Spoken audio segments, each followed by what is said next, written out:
مرحبا بكم في القناة الوحيدة اللي كيطيب فيها الغول وبلا ما يحرق راسو. اليوم غادي نوجدو بطاطا مشوية بالأعشاب، وصفة كتفكرني في طفولتي واخا ما عمرني كنت طفل. اول مكون عندنا البطاطا، ساهله زوينه وكتحمق في الشوي بحال الحب الحقيقي، ولكن كتوجد.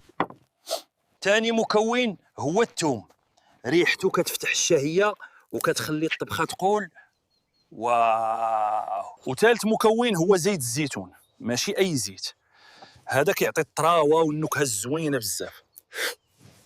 ورابع مكون هو الاعشاب، زعتر، اكليل الجبل والمعدنوس، هادو اللي كيعطيو اللبنه ديال الطبيعه الحقيقيه. دابا نجمعوا هاد الخلطه السحريه بحال واحد البومبا ذوقيه كتفرقع في الفم. شويه ديال الملحه، شويه ديال البزار، وعصير ديال نص حامضه. واخا كيبان بسيط، راه السر كامل هنا. دابا غادي نخلطوا كل شيء مزيان.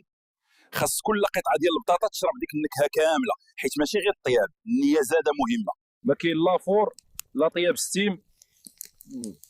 هنا الطيب كيجي من العافيه ديال الغابه وشويه ديال الصبر.